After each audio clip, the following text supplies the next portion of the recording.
Boa tarde. Obrigado for joining us for this panel. We're going to get started a little late. I think others will continue to walk in, but unfortunately they're going to miss a bit of the content. So, my name is Jim Spaeth. I've been up here too many times already, but I'm with the U.S. Department of Energy, working in the Bioenergy Technologies Office. And SAF is actually currently our highest priority. So I'm looking forward to this panel. I'm going to ask each of the panelists to introduce themselves, and I'll start with Susan Van Dyke. Susan, please.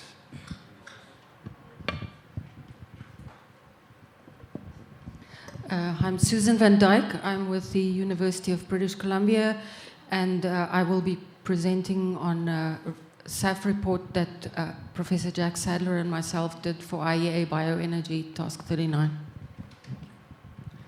And next, I'd like to introduce Camilo Das from BE8. Oh, I'm sorry. Okay. Yes, so Camilo Adas, I am Energy Transition Director at BE8, and I will be presenting the point of view of the industry for the SAF production. And Rubens Maciel from UNICAMP. I'm Rubens Maciel Filho.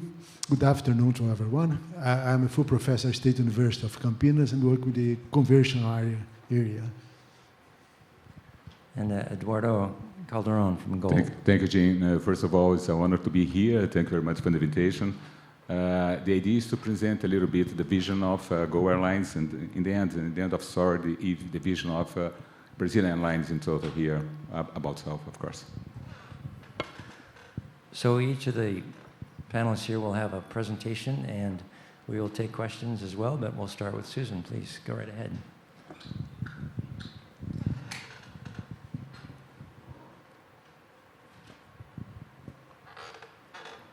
I just want to thank the organizers for inviting me to speak. And as I said, I'm going to present the report that Professor Jack Sadler and myself did for IEA Bioenergy Task 39. And I will give you a link at the end for the report because I can only cover a little bit in this presentation. So over the last 10 years, we've done quite a lot of reports for IEA Bioenergy on drop-in biofuels co-processing, and this is the second report that we've done on SAF. And the report is available. I've got the link there for you. And we also did a webinar, I think, last week. And I think you can access the link for the webinar, which is a little bit more comprehensive. So key takeaways from this presentation is that all the reports kind of suggest that by 2050 we will need more than 400 billion liters of SAF to reach net zero, whereas current production is less than 1%. And we need all technology pathways. There's not just one technology pathway. And the problem is that only SAF from the HEFA pathway, the hydrotreatment of oils and fats, is fully commercial today and will still be the main source of SAF in 2030. But it is critical for us to reach a commercial scale for the other pathways. And I think what is an absolutely essential issue is the fact that policy drivers will be critical. So this is basically that the graph showing IATA's assessment, and this is similar across different reports, the fact that SAF needs to contribute about 65% of emission reductions after other types of technologies and optimization has been included.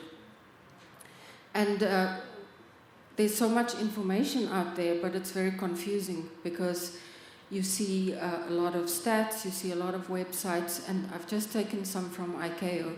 So there's already 11 ASTM-approved pathways. But I think what is important to understand is that ASTM approval has got nothing to do with sustainability. It's merely about the safety of the jet fuel in current aircraft. There are also many pathways under evaluation. And on the ICAO website, you will see that they have data there that says that there are 337 facilities that have been announced under construction or in progress, in operation. 127 airports have already distributed SAF, some still ongoing, and 53 billion liters under offtake agreements.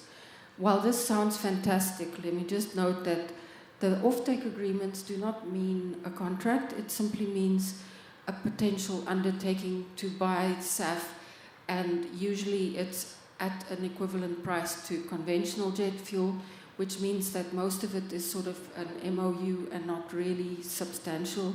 Some of these offtake agreements, for example, is signed with a company that has not even got a pilot scale facility. And at the same time, so there's a lot of information, but it's hard to track what is really happening.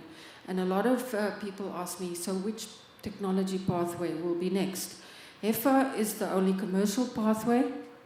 However, when you read up about that, they say there will be limited volumes of the feedstock for this pathway, and therefore we need the other technologies. And this is correct, but I'm going to look at that in a bit more detail. But the other pathways are not commercial yet, and there are still many challenges remaining. So even though we say hundreds of projects have been announced, how many will succeed? Optimistically, probably less than 50%. Pessimistically, maybe 25%. That's just how these things work. And also, how fast will technologies become commercial? Everyone's looking for a graph that shows you exactly when a technology is going to be commercial and start providing volumes of SAF. But I think it's important to recognize that technologies take time to commercialize. Progressing from pilot scale to commercial just takes time. It's inevitable. It's going to take 2 to 3 years per technology readiness level. Even once a company has received investment, permitting, construction, commissioning, all of this takes time, and some technologies such as gasification have at least 5-year construction periods because of the extent of the infrastructure. And although there are a lot of announcements out there, I think it's important to realize that it is only a real potential for the facility going forward once there's a final investment decision. And this is actually not really common.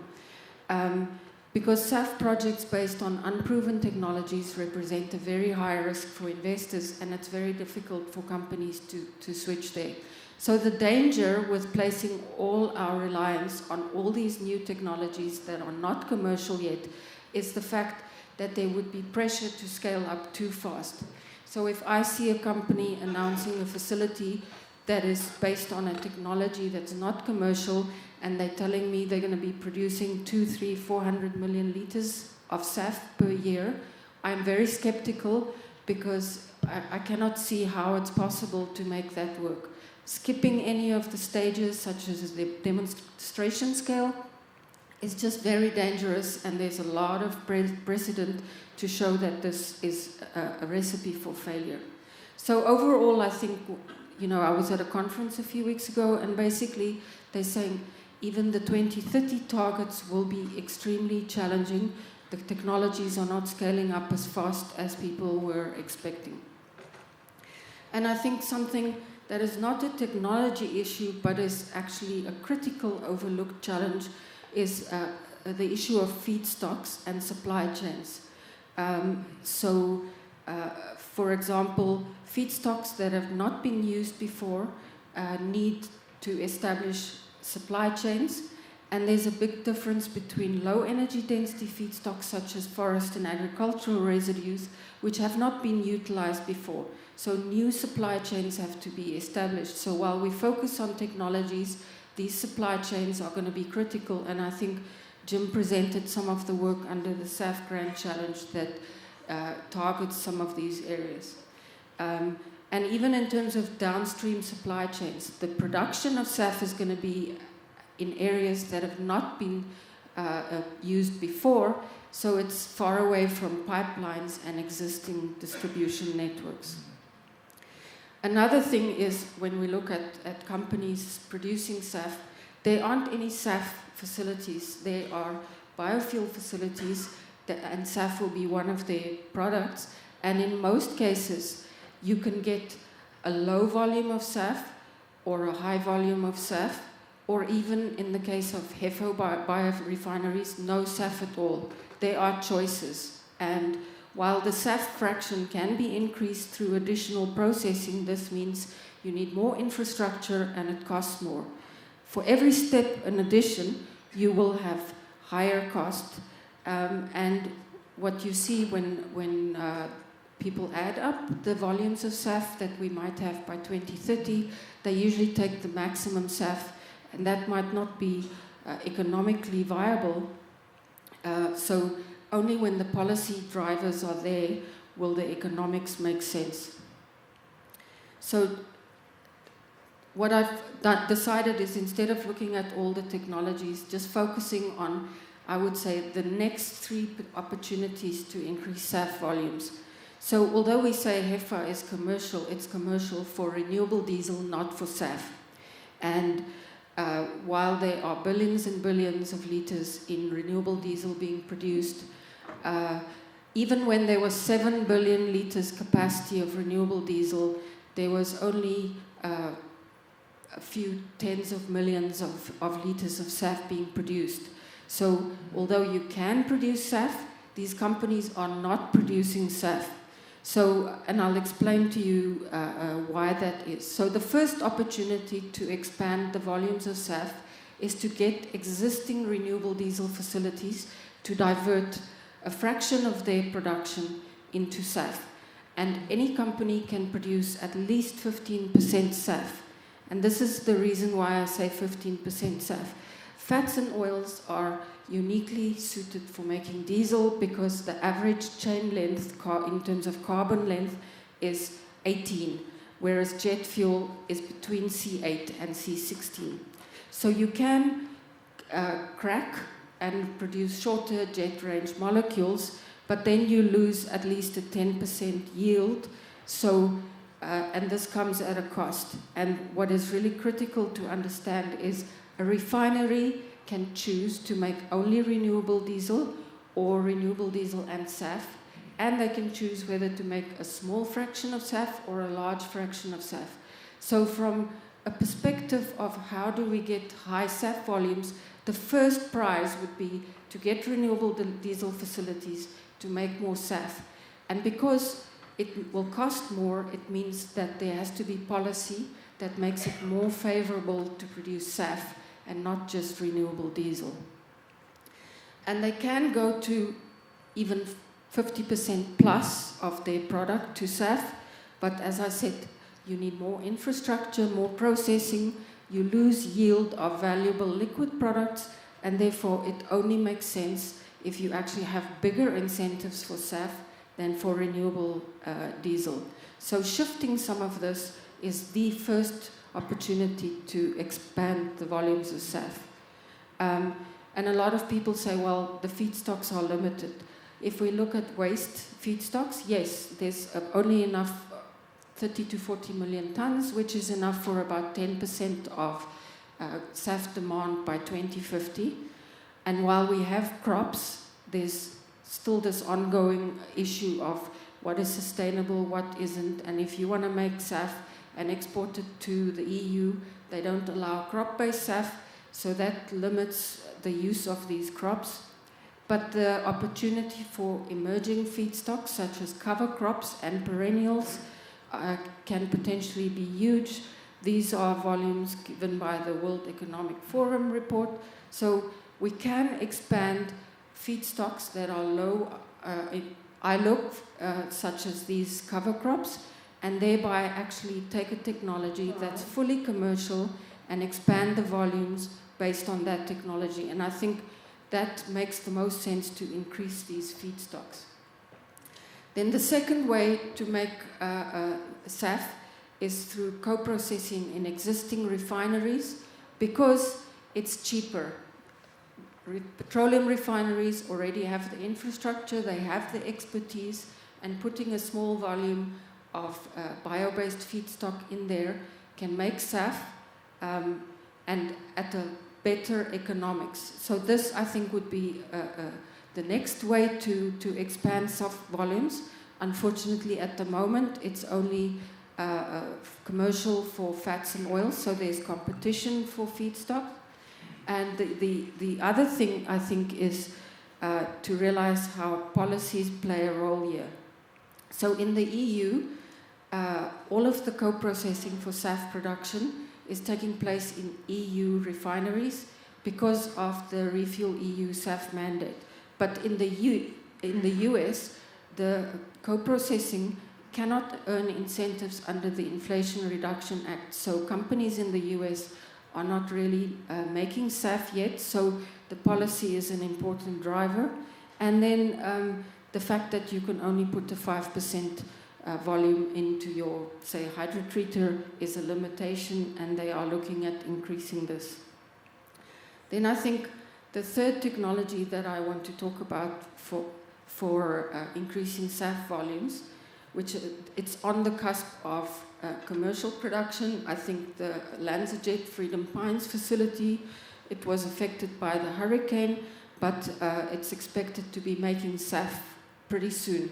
And the alcohol to jet technology can use any kind of alcohol, and they crops, but also cellulosic or second generation alcohols.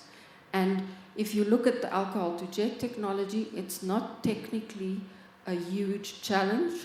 And a lot of the companies that are providing this technology have experience in various steps, and it's really just the integration that's now a new issue. So there shouldn't be a technical issue. The main issue is really which alcohols to use and who accepts which kind of alcohols. Because we can use crop-based feedstocks that are very low carbon intensity, such as sugarcane ethanol, and under CORSIA, a default value is 57% reduction in emissions, whereas even cellulosic ethanol to jet under CORSIA is only 65%. And the sugarcane ethanol to jet can be at least half the price, the SAF, compared to cellulosic ethanol to jet. So this is a huge opportunity, especially for Brazil, but again, the issue is the harmonization of sustainability and how we measure sustainability and the carbon intensity. But this is a huge opportunity, even for cellulosic ethanol from bagasse. Ryzen is, I think, the only fully commercial facility producing cellulosic ethanol, but it's still challenging. Many facilities have failed, so there are still big challenges with this. So the opportunity to base alcohol to jet on existing ethanol that is available, rather than just relying on cellulosic ethanol, which might still be until 2030 not yet fully commercial. So those are the opportunities, using ethanol that's already existing. And in the US, what they say is, yes, we can use crops and then improve the carbon intensity score, which I think is a very good approach to take, rather than just excluding feedstocks, which encourages farmers and so on to actually implement practices that improve carbon intensity. So I'm not going to go into these other technologies. Gasification with Fischer-Tropsch. The first commercial scale facility closed down earlier this year. They were going to use municipal solid waste. So out there, there's a lot of pessimism about, is gasification ever going to work? Is it going to ever work from municipal solid waste? But it's critical that we make it work, because it's one of the only technologies that can use the most abundant feedstocks, like forest residues. So it's important, but I think we have to expect that it's going to take longer. Power to liquids, it has a very, very important role, but it's going to take longer to commercialize. There's still issues to resolve, and it's going to be one of the most expensive SAF out there. And again, pyrolysis, hydrothermal liquefaction, another technology that can make use of forest residues and so on. But please look at the report for more information. And then I think the important thing to realize is, above everything, SAF development cannot happen unless there are policy drivers because of the high cost of SAF, which is, I think, a lot of reports saying will be more expensive than conventional jet fuel even up to 2050. So we need to have policies that will attract investors and overcome some of these challenges, especially for these facilities trying to have pioneer commercial scale. And this is really the critical issue. I've got there some critical policy characteristics, but I'm not going to go into that and take up more time. And then the conclusion, I think, is so we need to make use of the commercial scale technology that we have, try to increase SAF on that basis, while the other technologies are being commercialized. And we need all the technologies, but it will take time, and we can't be unrealistic and scale up too fast. Thanks.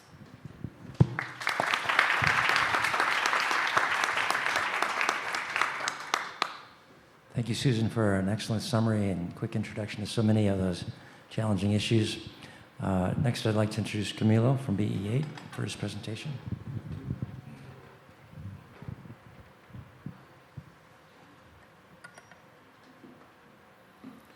So, good afternoon to all of you here, all of us. Thank you, Be Best, and the organizers for the invitation.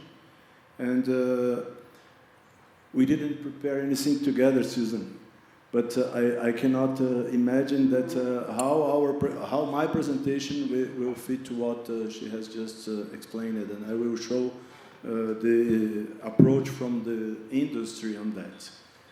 I am not everything is written, so I ask you to make both to read the slides and also to pay attention to me.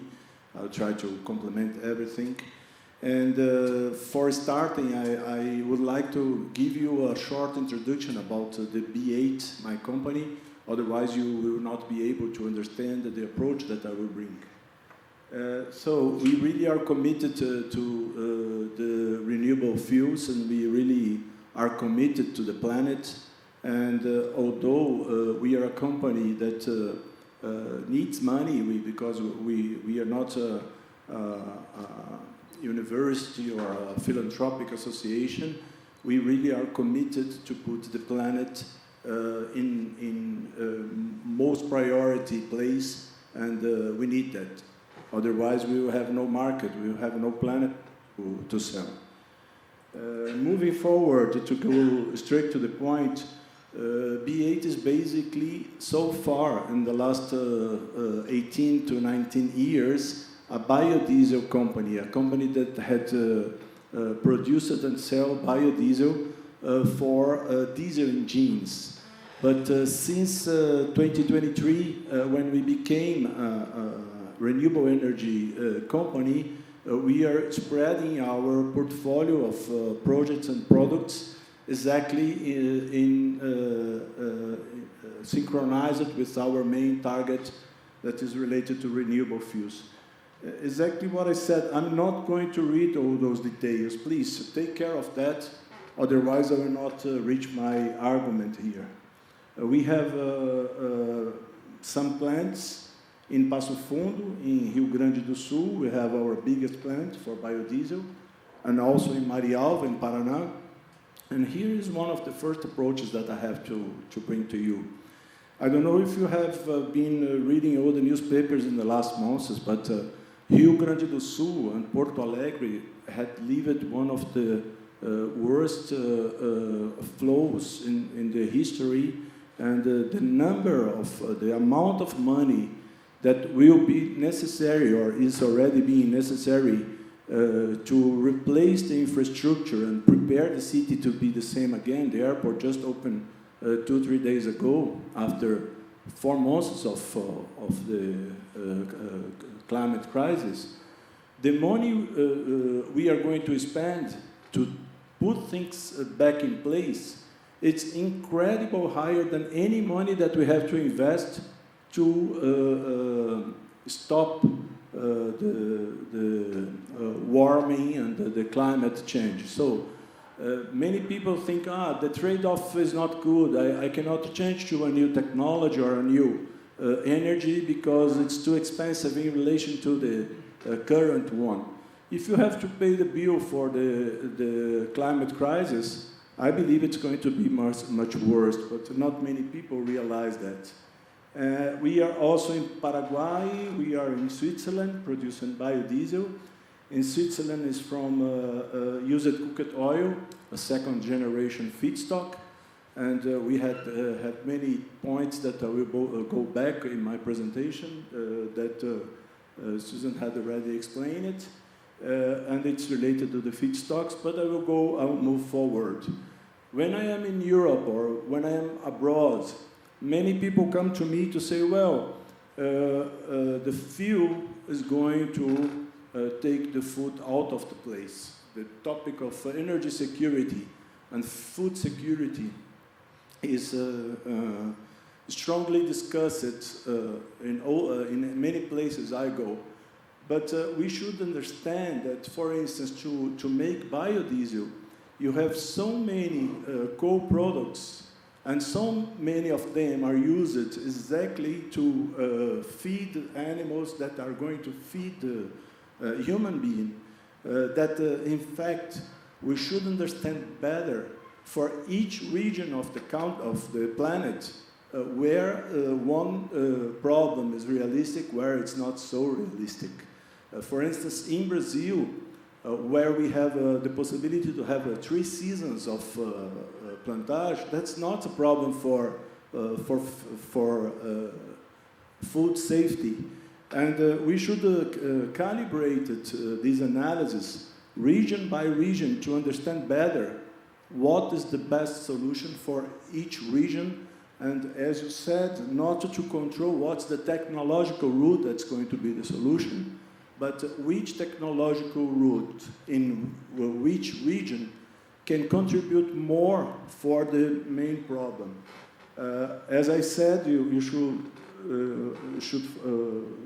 have written that before. I'm moving forward. In social terms, it's also important to say that we live from the family agriculture.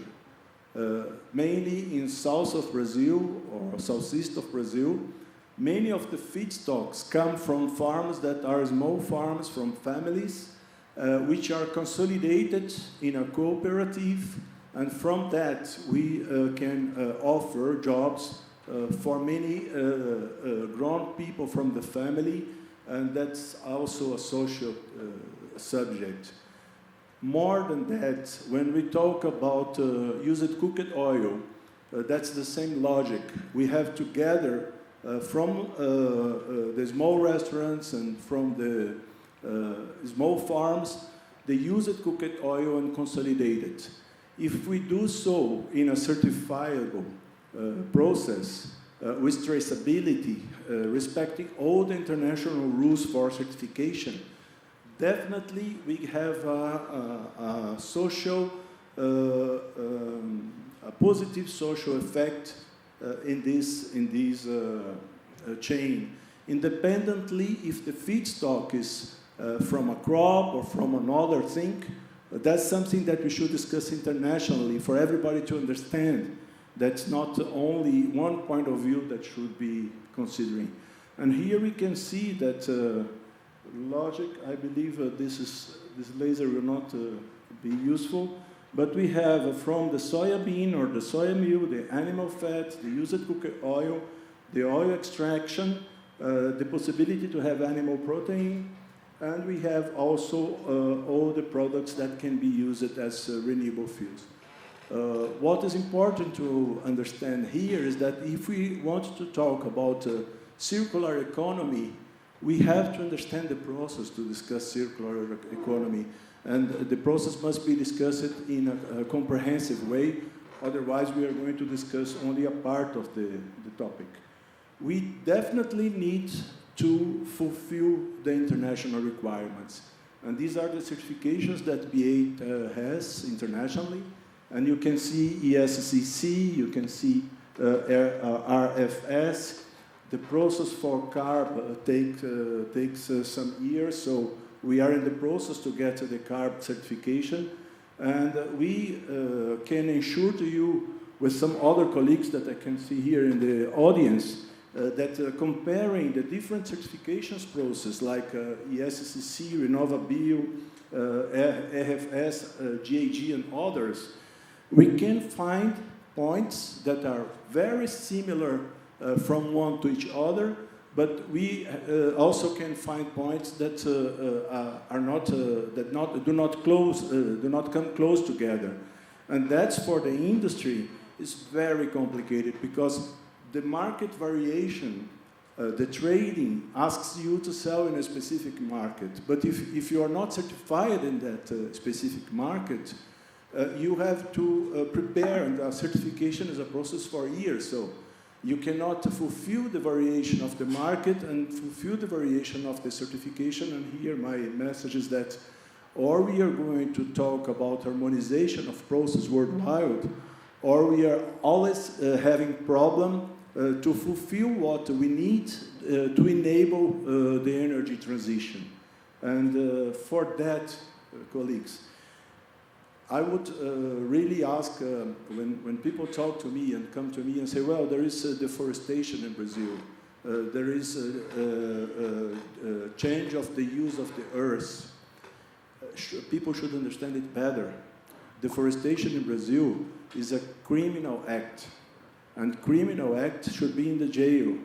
Although it is in the newspapers, and it is in the newspapers exactly to inform people that there are things not going so well, many times when we are in the international discussion, although we have all the certifications, people come with the prejudice that there is deforestation, that there is a change of the use of the land, and that is a barrier. It makes people blind for the discussion. People do not understand the topic. For instance, I am born in Brazil. I am 63 years old. And I had never been to Manaus or to the Amazon. And people that had never even been in Brazil wants to discuss Brazil without understanding Brazil. So a guy that lives in São Paulo and do not know the Amazon cannot discuss Amazon. It's another reality. It's another reality. So my argument here is, please, let's understand the problem and then make the advocacy for the different solutions. Moving forward, we even have innovation for different biodiesel that can be used, and it was talked here about renewable diesel, HVO, the hydrogen vegetable oil, and it's too expensive. Even for the Brazilian market, the truck owner cannot pay for the HVO. We developed a solution that can be used one by one, and it has the same 50% CO2 reduction as HVO. And I'm trying to show many different technologies for renewable fuels. This is the ethanol from maize. Many people say, well, but this is also a crop that should go to the plate. And that's exactly what I mean. People should understand there is a part of the maize. Maize é trigo. Trigo? No. Corn. Wheat, sorry. This is ethanol from wheat. Sorry for my bad English. There is a part of the wheat that is not acceptable under the Anvisa law to make food. And this part is, even though, waste. So if someone tries to understand ethanol from wheat and say, well, that should be used to feed people, please, let's understand first if it can be used for that. Otherwise, it's going to be a discussion that is useless. The project here is already in construction, $500 million project, and people don't know, but the ethanol in Brazil comes from this southeastern, the sugar cane. Now there are companies doing from corn in Brazil, and this is from wheat, because the ethanol in the south is too expensive and it has too many CO2 emission to come from southeast to the south, so we have a project to do that. Now coming to the SAF, and I believe I have 3 more slides.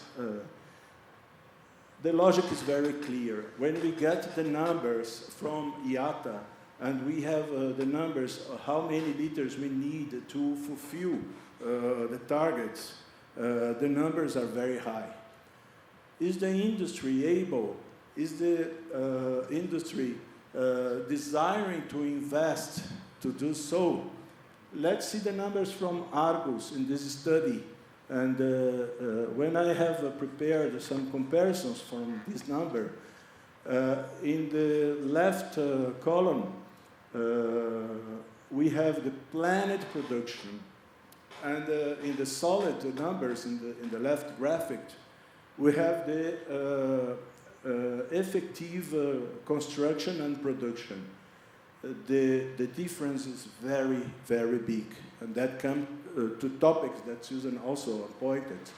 When we have that in a cumulative way, we can reach and take care, because the one is in weight and the other is in liters, we can achieve the numbers from IATA if everything gets ready. But the B8 has a project of $1.5 billion for FASPK. And also, we have been discussing the renewable diesel a lot. We decided for a technology that is possible to do even SPK or renewable diesel. This is completely interchangeable. We have already invested $30 million for the free trade zone that was part of the contract that is in the Paraguay River. So this is ready.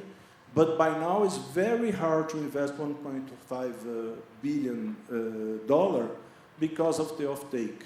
And many offtakes are completely blocked because the aviation companies worldwide are afraid that the feedstock from Brazil or from Paraguay is not going to be accepted.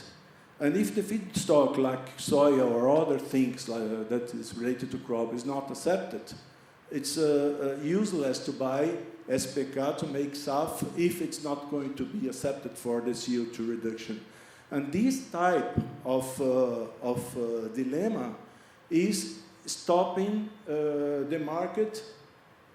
And we don't know if all the other projects that are already announced will realistically bring SAF to the market, because there is a dilemma on that. And my last information here is that even for animal fat, many companies are coming to Brazil to buy animal fat, to transport animal fat in vessels that run with a fossil fuel, to take the animal fat to another continent, to make the SAF there, and to sell from there. So I believe that we are not in the right path, and this is a type of assembly that is very important for us to discuss. So sorry, I believe I was 1 minute late, but many thanks.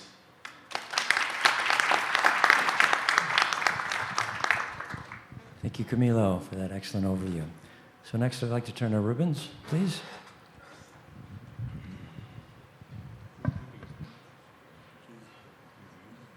Good afternoon again. It's a pleasure to be here to share my point of view and my ideas. This is not a talk about pathways. It's not a romantic topic. In fact, it's something that people, in fact, do not like too much. Just that we have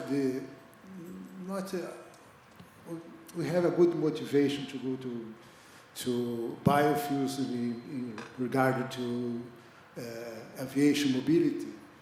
If you look this plot, this Hungarian plot, in the X, why it's the output of energy, we call output density of energy. In the X axis is the energy density, and the battery that we have nowadays, lithium-ion batteries, just in the half of it, in the middle of this diagram. if you take any kind of fuels, hydrocarbons or ethanol, they're out of these plots 10 to 15 times. So there is no way so far to get electrification. Even in the car mobility, you have to rethink. Our challenge now is to have the aviation fuels in a sustainable way to try to reduce 2.5% of CO2 emissions. So we have to be very keen in the process development to don't exchange half dozen for 6. That is the Biojet production pathways. It's more similar than Susan presented it. So many roads. I'll be very quickly here just to mention, for instance, that you can go to syngaseification of biomass, and then you go to syngas process, and afterwards you go to using catalytic process, Fischer-Tropsch, for instance, and then you need to have extra hydrogenation process in it. The another one is to use the oil, as was mentioned here, and then you go to, if you use fat acid, you go to transterification if you use the oil, or esterification if you use the fatty acid. Why I mention that? Because usually you are using methanol instead of ethanol to do the transesterification. Is methanol a renewable biofuel? Is a renewable source? Another point, if you use all of this process, includes the ethanol to jet, you need to have hydrogen. So hydrogen is a part of the whole process, whole pathways in any of these pathways that you are seeing here. Where this hydrogen comes from? Is that green hydrogen? Is electrolysis of water a sustainable process? You have to spend a lot of energy, and also the water is quite expensive for the water electrolysis. You have to treat this water. So my question is this hydrogenation suitable for our process? So these are the routes that we have put so far, much in line with Susan showed. There's just one behind Camilo, this biogas to biomethane to jet fuel. That has been announced very recently, that's going to be one of plants. But again, you have to have a lot of hydrogenation process. This is very old, this is 2012 scheme that I just recovered. It's the same roads that were talked today, 10, 12 years later. I won't repeat it, it's the same. And now I put the same full diagram than before, but in gray you can see the most of them are already certificated by ASTM, all of them.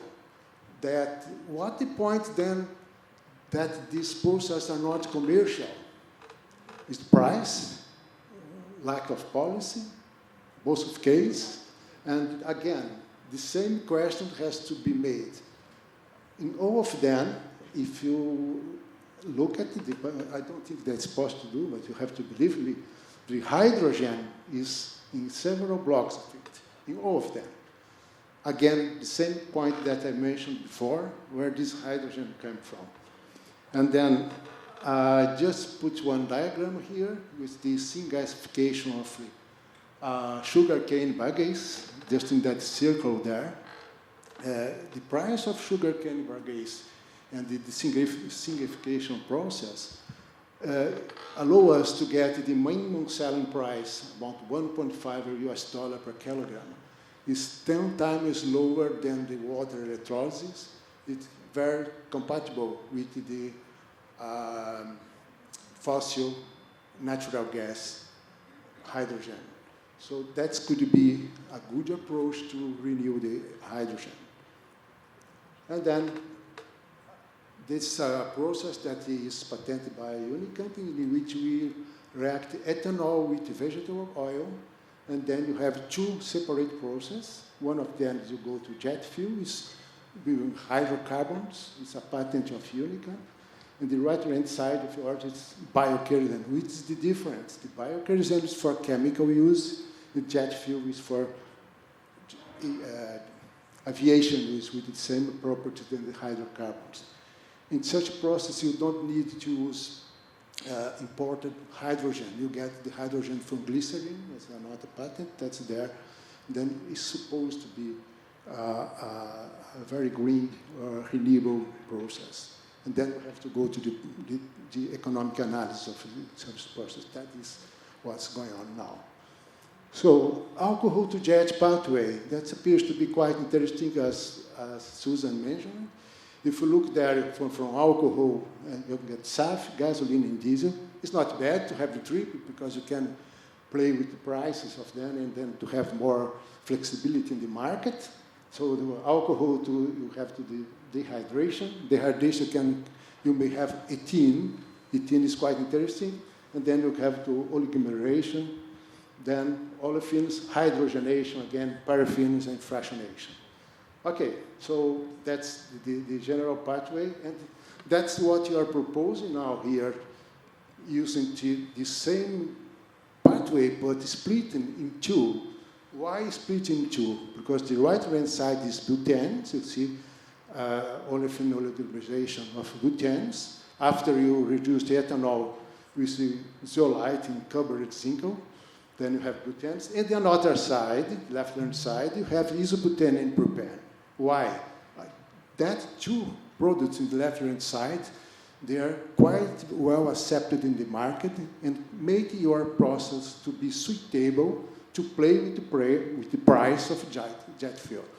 Because if you have several routes, every one are certificate, why they are not in the market? In my opinion, besides policy, it's a matter of price.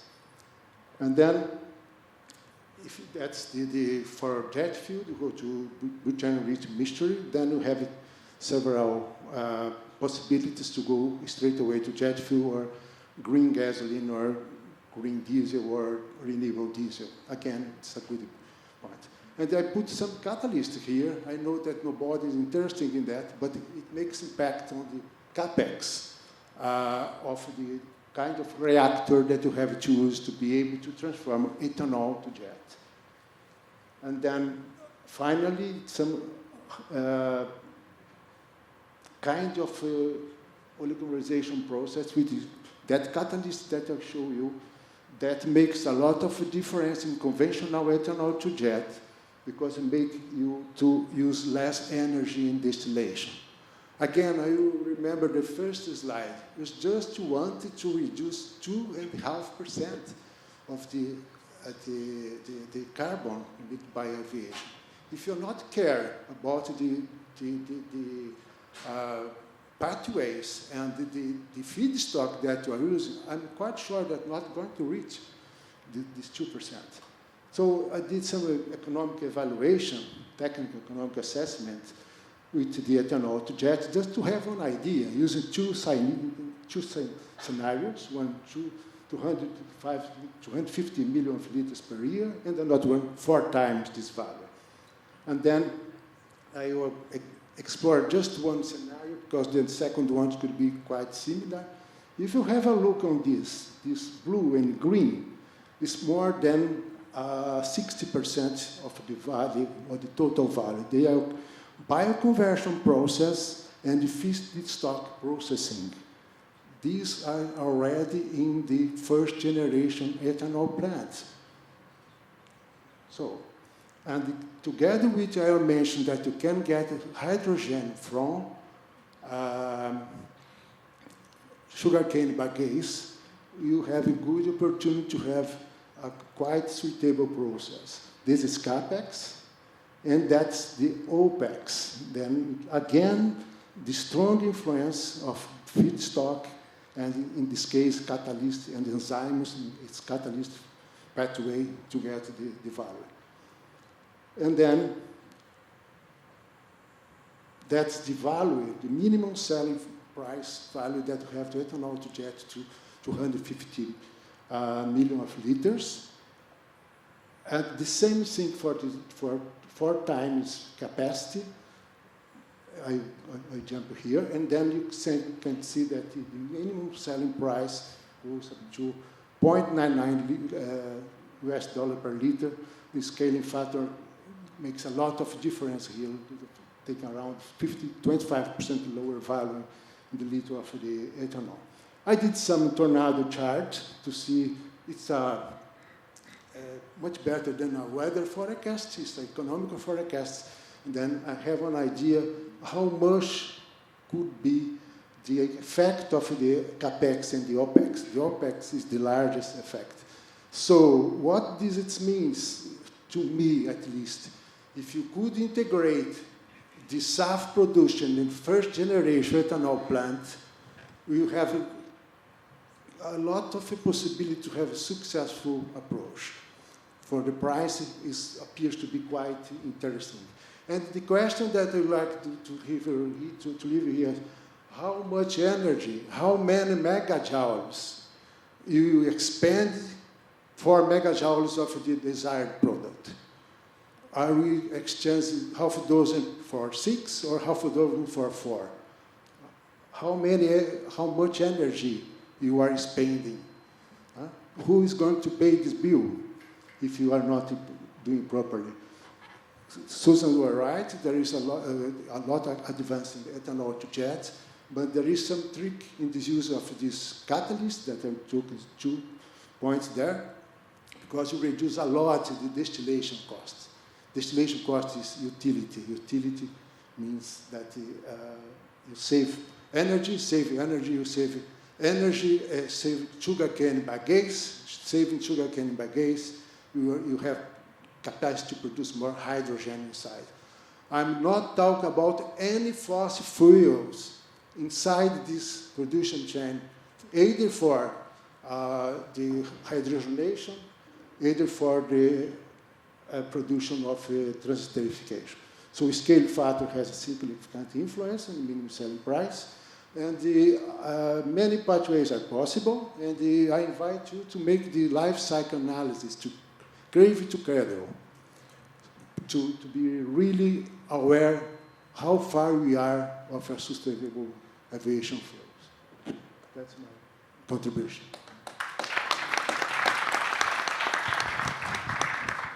Thank you, Ruben. Our last speaker is Eduardo Calderon from Angola. Thanks.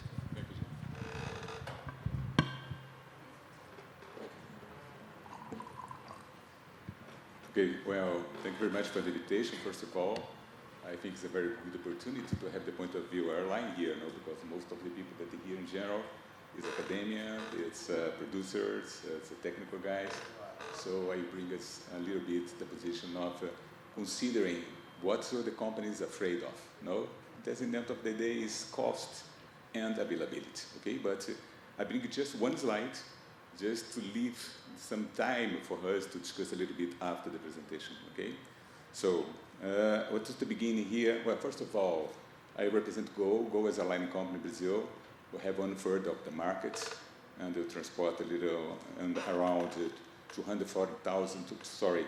We have 240,000 flights a year, and transport 32 million people, 2 million passengers a year as well. Okay, so let's go to have this very fast presentation. As I said, I just brought here just 4 topics for discussion. Then I just put my point of view here. Then I let some time for discussion after. First of all, fuel costs for a line company in Brazil represent 40% of our OPEX, our total costs. It's a lot of money.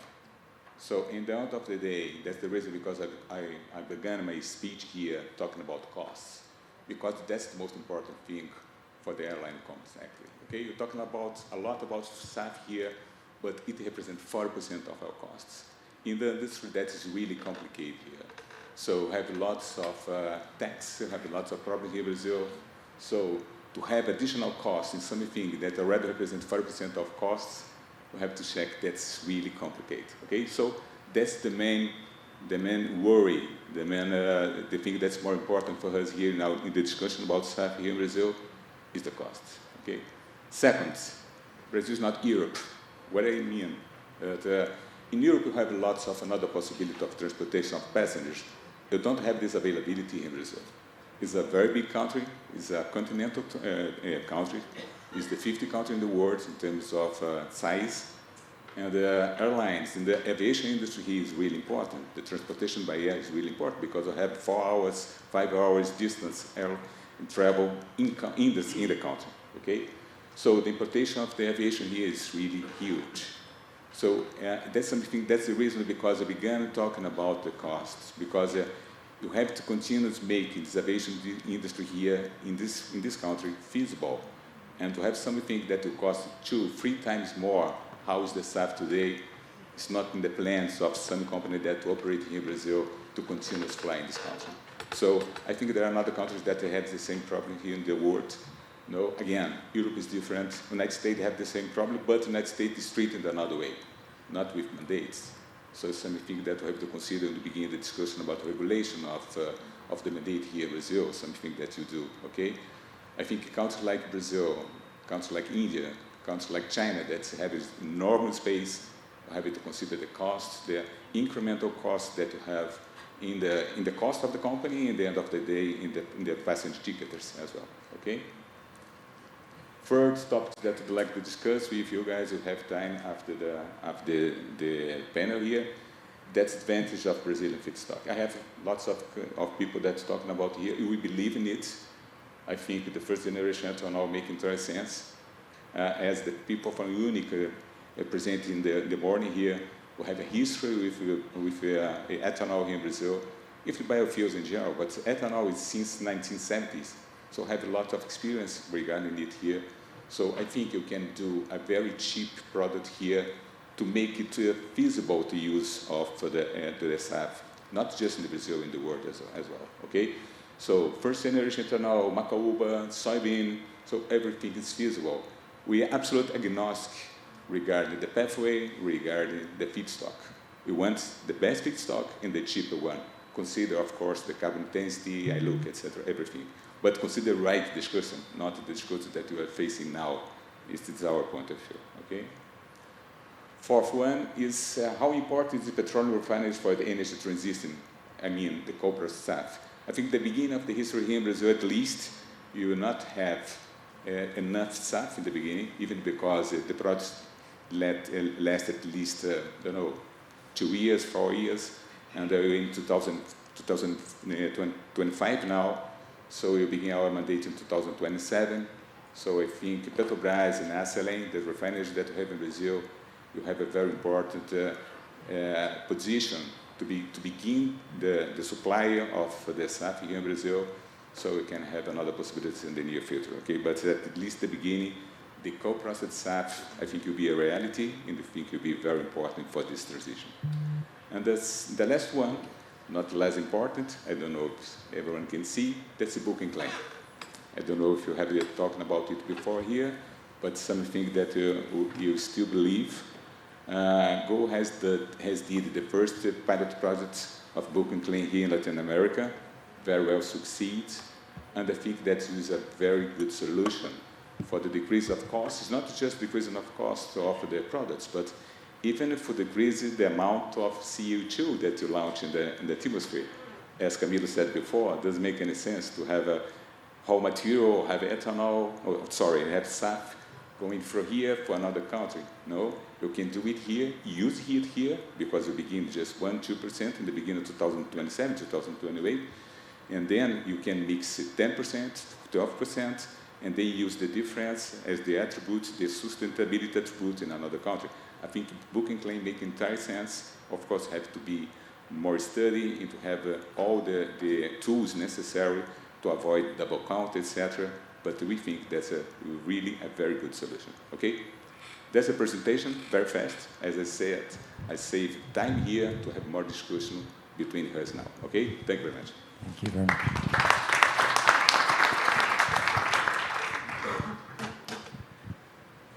Thanks for a great set of presentations, and we'll go to some questions here. And I think I'll start with Eduardo. Eduardo, so currently, as many have pointed out, SAF cost is a premium, quite a substantial premium. Is your airline currently using any SAF, or will you in the near term? How do you address the premium near term, and how might that change over time, over many, many years? We are not using SAF yet. And to be absolutely honest with you, Jim, you just use SAF here when you have the mandate applied, that will begin 2027, okay? So we are not using SAF. Don't have offtake agreement signed, even because I have no idea that what will happen. No, everything has a very long way until 2007. Have continued discussing with the government, etc. So we are not doing offtake agreements, and we are not using SAF yet. Okay? Okay, thank you. One of the areas that I think is very difficult with the broad goals of many countries is scaling it up. Susan talked about the different technical pathways, some that aren't even proven at commercial scale, but let's assume that they're going to be proven successfully. How about, could some of the other speakers talk to me about the challenge of going from plant one to multiple plants, and just the steps along the way, how difficult it is to scale up the conversion technologies for multiple plants? Anyone want to take that on?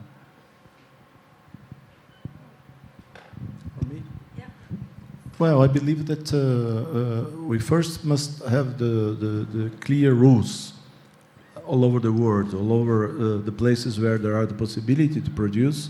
The rules must be clear. I can give the example from Brazil that we have just finalized the process that was called Fuel of the Future, Combustível do Futuro. We always have someone to say, well, but it is not complete, it's not so good as it should be. But there is a law, and I believe that 80% of what should be addressed, at least, is already addressed. And I can say for myself, because I work as voluntary in some non-governmental agency, we also supported the government to write the law. There are some statements in the law that we were in the meetings that were discussed, the verb, the complement of the verb, and so on. So there was a public participation in the Fuel of the Future. After the law is ready, we should understand the market, because we know that there are many things that can represent a best solution for one technology, and can perhaps do not support another technology, as it was already explained. And it's not only the technology, because the technology takes time. Even the technology that is a TRL ready for commercialization takes time to go to the production. You must have many contracts and many things. Once it's done, it's done. You have to produce with that. But the market variation, the prices at Chicago and so on, varies day by day. So that influences how the business is done. With the law, that takes years to be done, with the technology and the preparation of the industry, that takes also years to be done, we have a day-by-day variation, and we have a worldwide market. So this is very complex. So to scale up, we need those three. We need to understand the law. There must be a harmonized law, and ICAO and CORSIA can do it in a harmonized way with the governments. We must have the clear possibility for the industry to make investments, and then we also must have the comprehension of the market that if the planet fails, there will be no market.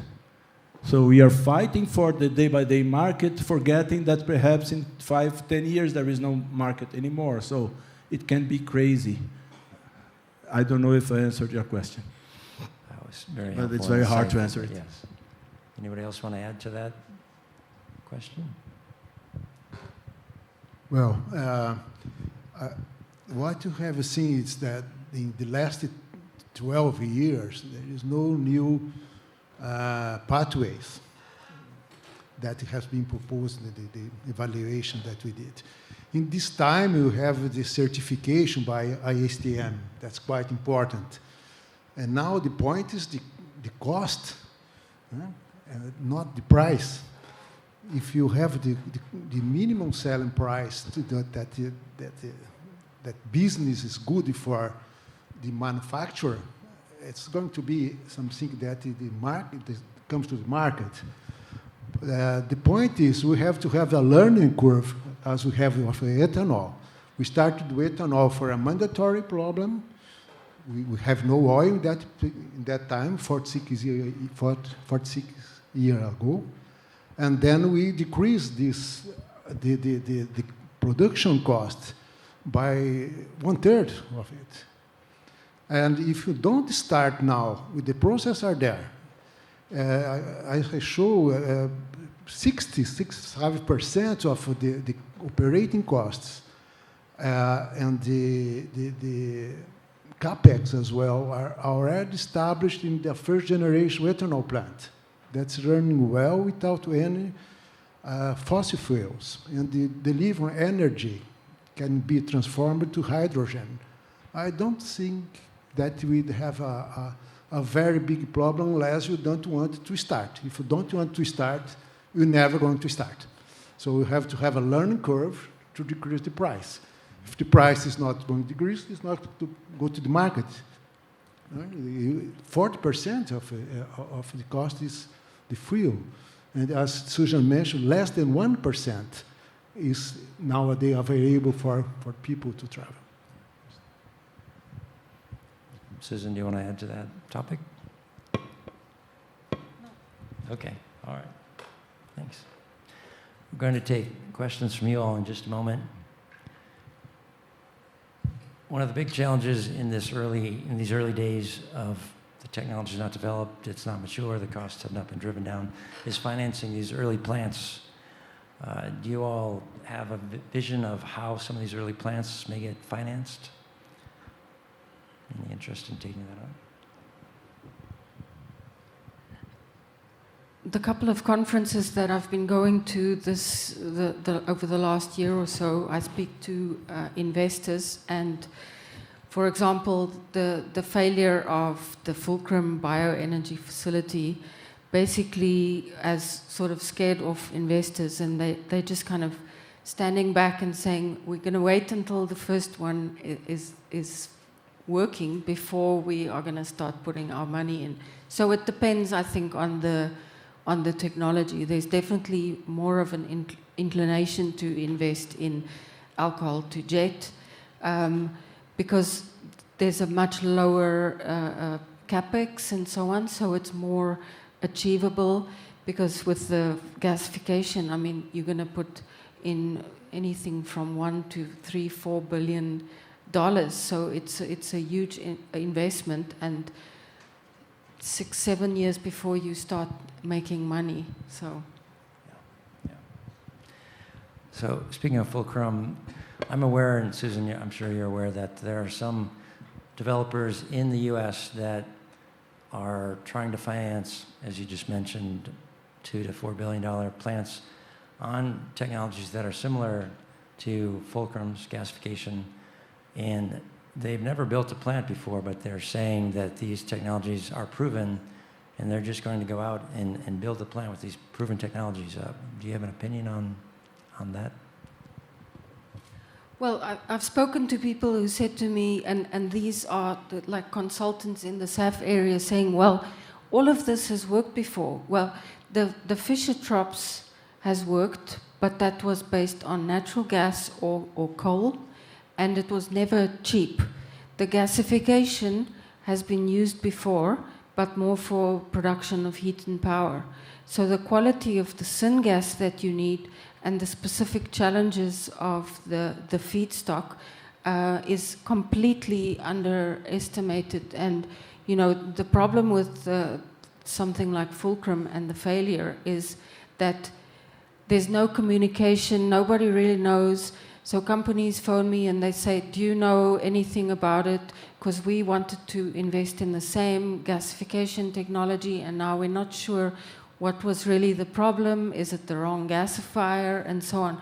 So there's no information out there, and I think generally Yeah, and that is actually dangerous because these choices, and it's not just you've got the technology provider for the gasifier, you've got the technology provider for the, say, Fischer-Tropsch, but then you've also got the engineering and procurement contractor, and like what happened with the Fulcrum is the metallurgy that they chose for the facility couldn't handle the nitric acid that was produced, so corrosion and stuff. So it's a lot of different decisions that come together to make this. But certainly feedstock, underestimating the complexity of the feedstock is huge with gasification, for sure. Yeah, thanks. Let's take questions from you all. Sorry, can I please, just talk yes. a little about the investment that you're talking about? I don't know, the impression that I have, looking for the airline point of view, that most of the time, the role of the refineries, the role of the fossil fuel companies, okay, like Petrobras here in Brazil, is underestimated in this kind of discussion about SAF. Because they have the money, they have the refineries, they have the technology, they have everything that is necessary. They just have the only thing they don't have is this feedstock, okay? But they can make the arrangement with the feedstock providers.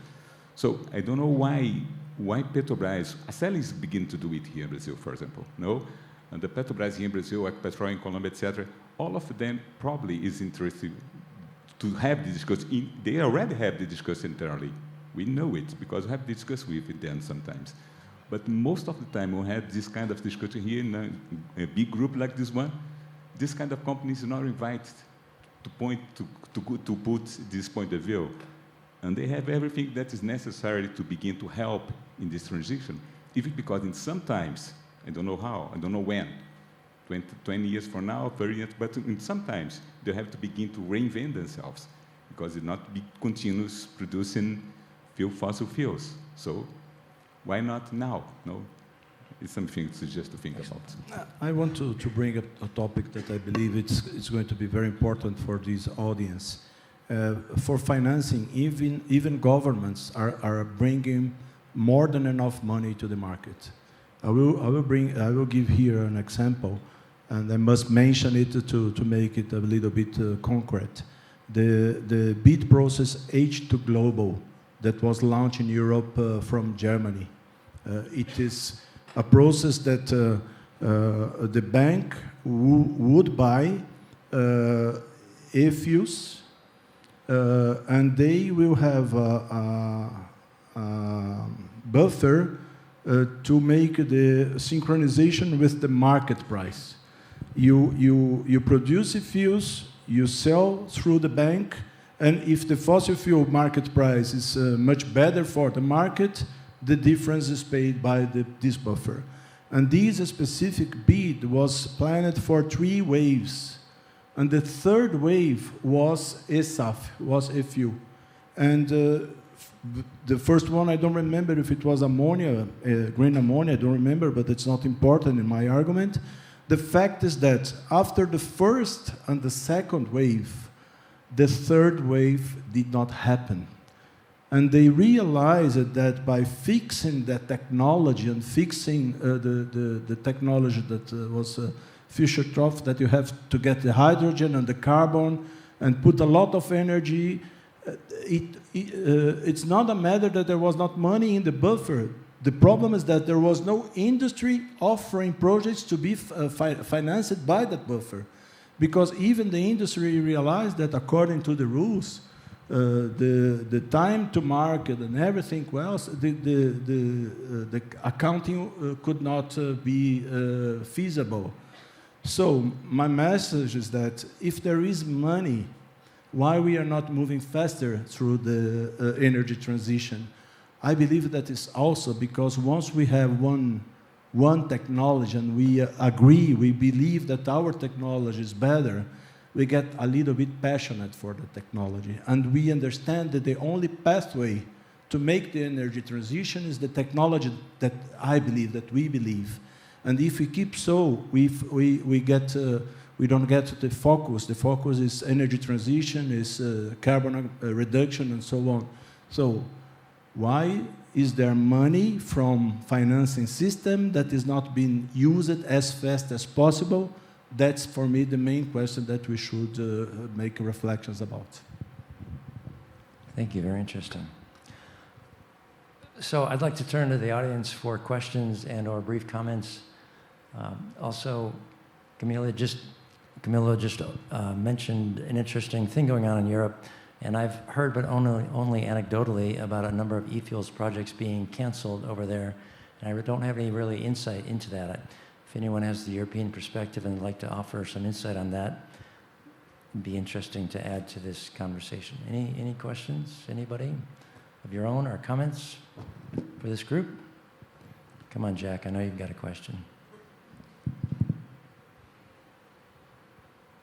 Yes, here's a question.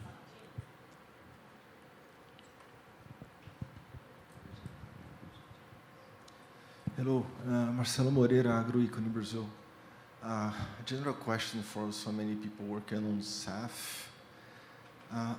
We have been investigating a lot the solution using carbon capture and storage, particularly with fermentation.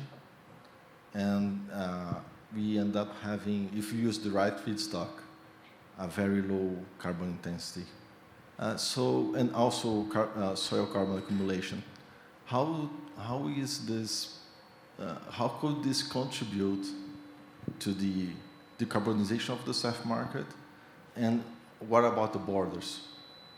Should we be concerned if a SAF production and the injection is on the same place, or should we also consider places where we have the injection, for example, geological site in one country, also being accepted in another one?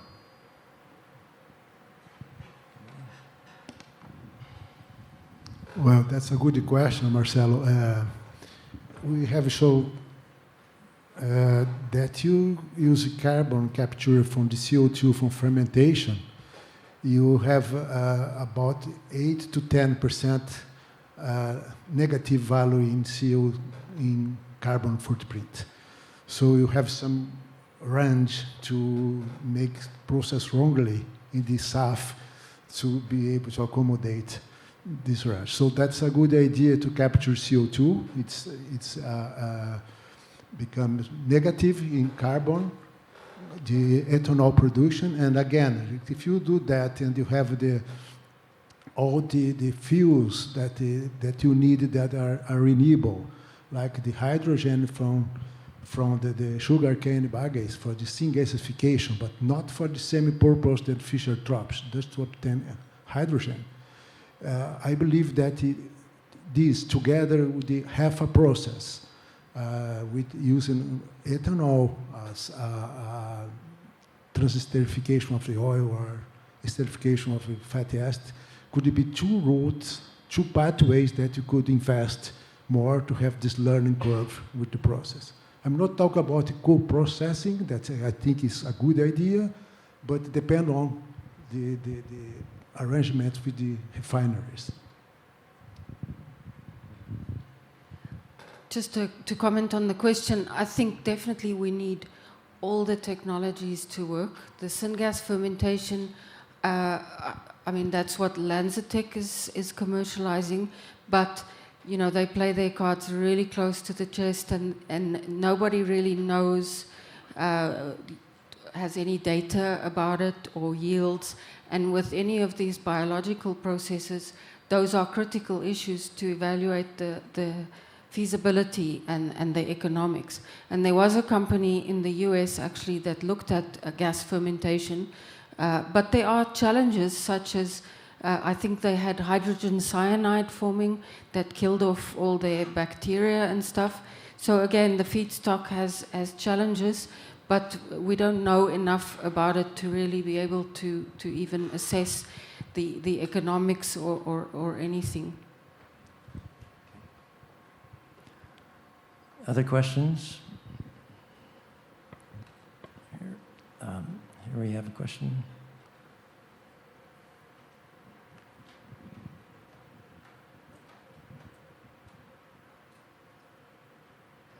Good afternoon, Marco Buffi from European Commission Joint Research Center. First of all, I would like to add a few words on what you asked before about the European situation and why the some e-fuel projects have been, let's say, reconverted in this moment only to hydrogen production. Because in the last year, especially with the huge funding for the hydrogen, I can mention the REPowerEU and other funding program, we have had a very big spread of this project, for instance, for e-methanol and other e-fuels. However,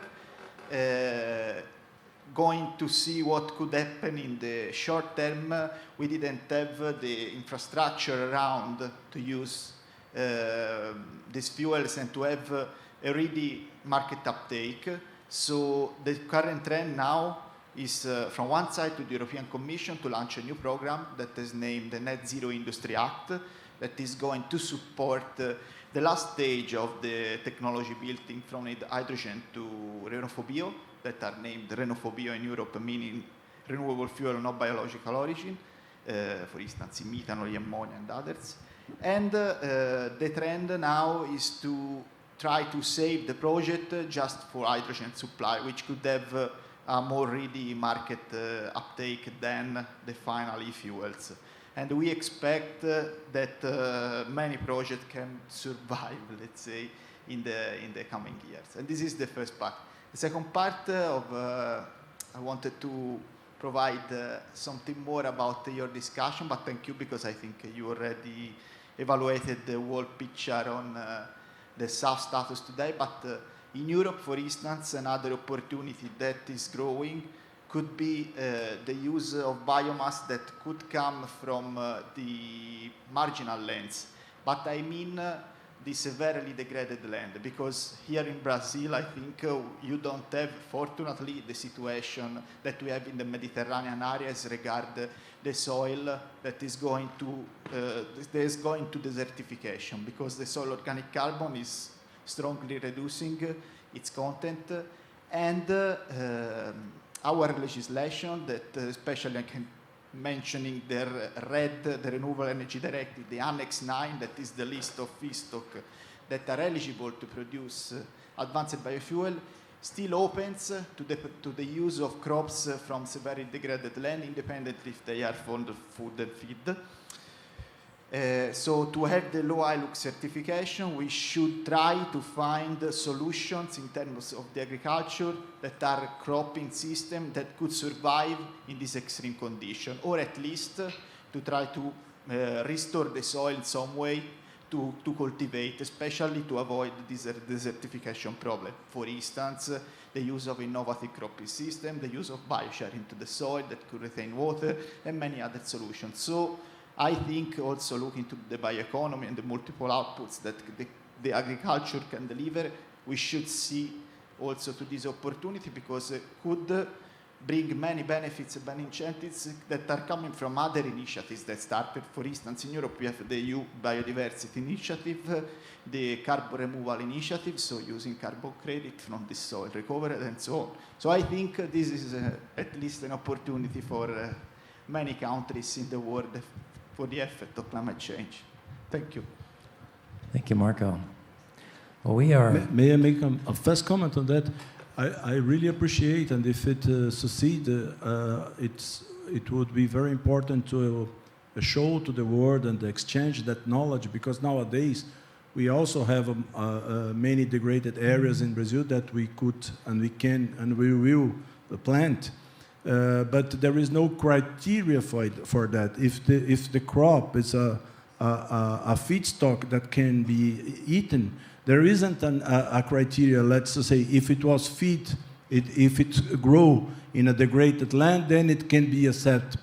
So if you succeed, that would be important for all over the world, because we should put another rule. It's not possible some crops, but if the crop was planted in an area that was not used for anything else, then it should be acceptable. And that is how we can proceed together. Otherwise, as Rubens showed us, we will not have enough feedstock for everything, aviation, maritime, road transport, and everything. Thank you. Thank you. Good comment. We are at time, a little past time, but I'd like to give each of you the opportunity for any quick closing 30-second last thoughts or messages to the audience or invitations to work or anything you'd like to say. How about we start with, no, Eduardo?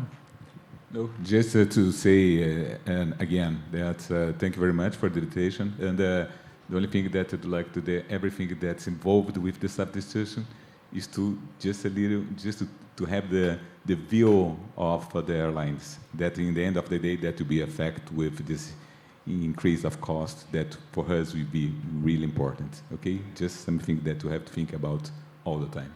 Thank you very much. Thank you. My last message is to congratulate this event, and the importance of it is that we know that there are much more scientific production in developed countries like Europe, US, Canada, and many others. And there is also a scientific production in Brazil, and that should be also taken in account as it is being taken here in this forum and many other opportunities, because although the amount of paper is not as much as in other countries, the quality are very good, and there are papers that understand very well our reality. And if we take that in consideration, I think that this region can support also very well the energy transition. Thank you. Okay, I would like to thank you for all the participation and the invitation. And I like very much the idea of to have a learning curve process. You have been very successful this with ethanol, and I do believe that you do the same with SAF. We can learn a lot along the years and have time to put this technology on road. Yeah, I just think that, you know, SAF, producing SAF and getting these technologies to commercial scale is absolutely critical. It's important to realize the challenges, and what is good about this conference is speaking about these challenges also from a developing country perspective, because I think there's a lot of opportunities that are overlooked because the nuances of food and fuel that, you know, are actually very different in a developing country than perceived in, you know, the US and in the EU. And I think it's good to talk about it and talk about the critical areas such as harmonization of the sustainability criteria and so on. But, I mean, we have to stay positive and try everything, because this is absolutely a critical issue. Thank you for closing on that positive note, and please join me in thanking this excellent panel.